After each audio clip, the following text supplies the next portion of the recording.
It is just before dawn. Along the most heavily fortified border on the planet, a South Korean soldier raises his binoculars and looks north. Across a strip of empty land less than 3 kilometers wide, he can see a village. Concrete buildings, several stories tall, neatly arranged along clean streets. From a distance, it looks like an ordinary town. Lights flicker on in some of the windows. A massive flag flies overhead, larger than any flag he has ever seen. But he is not looking at an ordinary town. He is looking at a village that, by most accounts, is completely empty. The buildings have no interiors. The lights are on timers. The flag belongs to a regime whose people are not free to wave it. And the village exists for one reason only, to be looked at. This is the story of Kijong-dong. The Korean peninsula has been divided since 1948. After 3 years of war from 1950 to 1953, the two Koreas signed an armistice, not a peace treaty, and agreed to a buffer zone between them. This buffer is called the Demilitarized Zone, or DMZ. It is roughly 250 kilometers long, around 4 kilometers wide, and despite the name, it is one of the most militarized borders in the world. Fences, watchtowers, landmines, and surveillance cameras line both sides. Millions of soldiers have rotated through it. Almost no civilians live anywhere near it, almost none.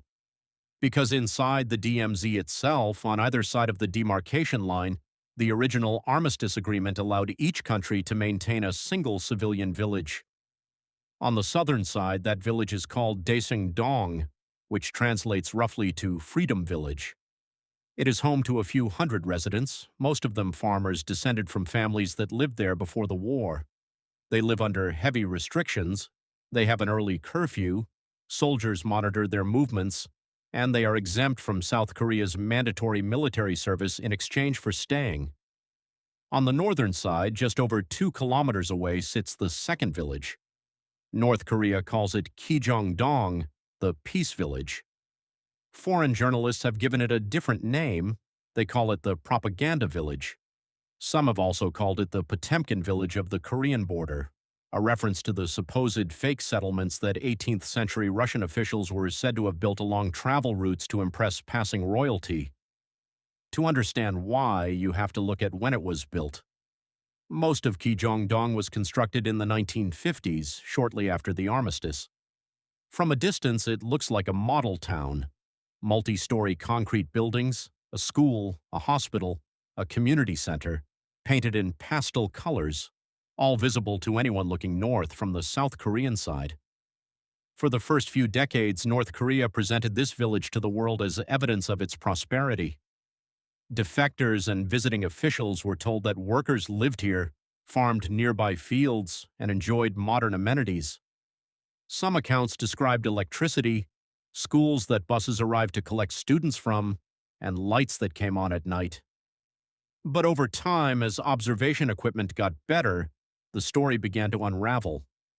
When researchers, journalists, and military observers started studying Kijong-dong with telescopes and high-resolution cameras, they noticed something strange. The buildings had no glass in their windows. Many of them appeared to be little more than concrete shells with no internal floors. Light could be seen passing straight through some of the structures from one side to the other. Some of the windows were painted directly onto the concrete.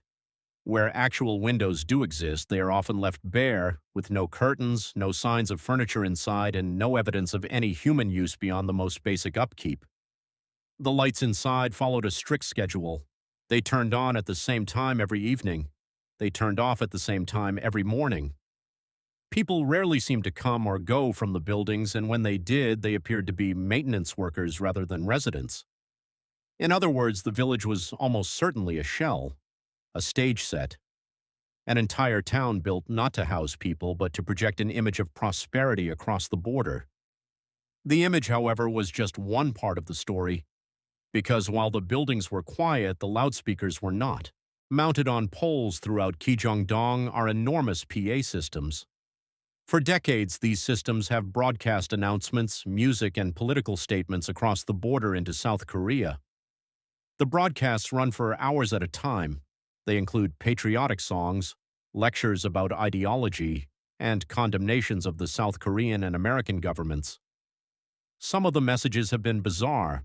Broadcasts have at times included references to South Korean television personalities by name, criticism of specific government officials, and warnings about the supposed weakness of capitalism. South Korean broadcasts, by contrast, have often focused on prosaic content, international news, foreign music, and updates that would be otherwise inaccessible to North Koreans within earshot. The South Korean side, not to be outdone, responded with broadcasts of its own. Loudspeakers on the southern side of the DMZ blared K-pop, news reports, and weather forecasts northward. The two sides have turned the loudspeakers on and off across the decades, sometimes pausing during periods of diplomatic warming, then restarting during periods of tension. As recently as the 2020s, both sides have resumed broadcasting after years of silence, and then there is the flagpole. In the 1980s, South Korea built a flagpole in Kijong-dong, the Freedom Village. It stood about 100 meters tall and flew a large South Korean flag easily visible from the north. North Korea's response was to build a taller flagpole in Kijong-dong. The new pole reached roughly 160 meters, making it for many years the tallest flagpole in the world. The flag it flies is enormous, around 30 meters long and weighing close to 270 kilograms when dry. In strong wind, it can take several people to lower it without damage. At nearly the height of a 50-story building, the flagpole is so tall that the flag at the top is sometimes invisible from the ground in low clouds. The base of the pole is set in a wide concrete platform, and engineering reports suggest the structure was built using techniques imported from other countries during the Cold War, as North Korea did not at the time have the domestic capacity to construct such a tall freestanding pole on its own. The two flagpoles stand within sight of each other.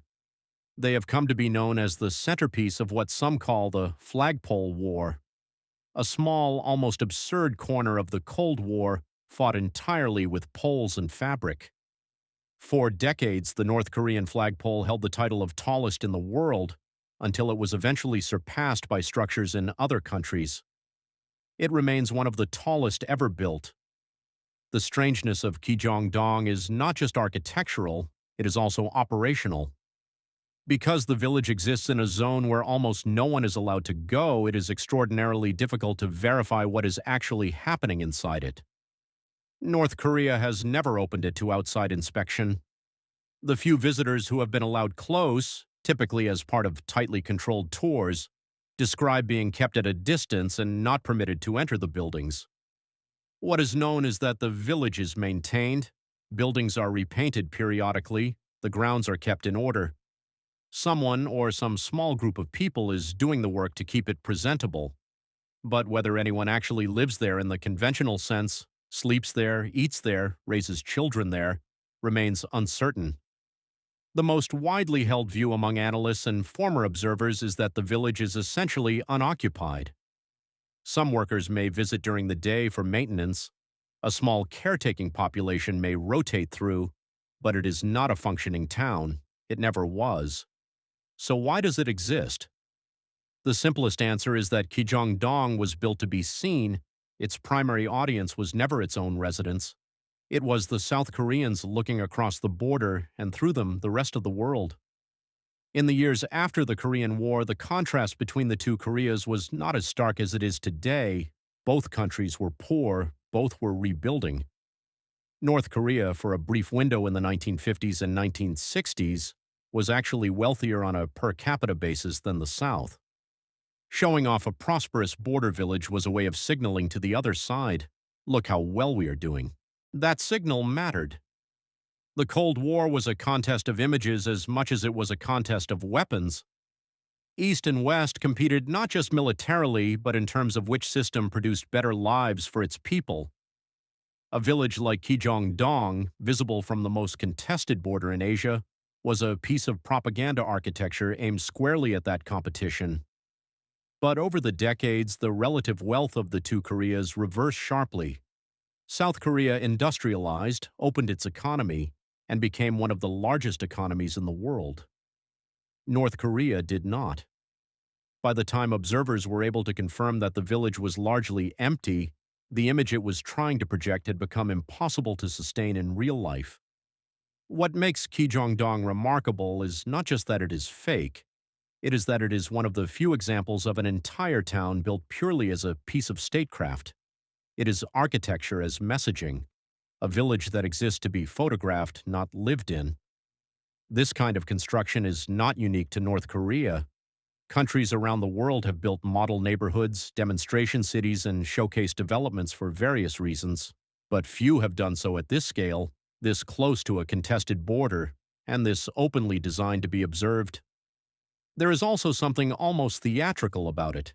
A village whose lights come on at scheduled times, whose flag is one of the largest ever flown, whose loudspeakers broadcast for hours into territory that does not want to listen. It is performance, sustained for over half a century, in front of an audience that long ago stopped believing in the act. Today, Kijong-dong still stands. The buildings are still maintained, the flag still flies, the loudspeakers still occasionally crackle to life. And just across the line, in the Freedom Village, the families of Daeseong-dong still live under their curfews. Their schools, their farms, their daily routines all continue under the watchful eye of soldiers on both sides. The two villages remain a kind of mirror. One is real but constrained. The other is unconstrained but unreal. And between them runs one of the most heavily fortified strips of land on Earth. The story of Kijong-dong is in some ways the story of authoritarian projection in miniature. A regime that needed to appear stronger than it was, builds a town that appears richer than its country. A government that controls the flow of information at home tries to control the impression it leaves on those looking in from outside. It is a reminder that propaganda is not only made of words and pictures, it can also be made of concrete and steel, of streets that lead nowhere, lights that have no one to illuminate, and a flag that has no one beneath it to salute. For more than 70 years, Kijong-dong has stood at the edge of one of the world's most volatile borders, performing a kind of architectural theater that no one is left to applaud in a contest that ended decades ago, for an audience that may no longer be watching. Thank you so much for watching.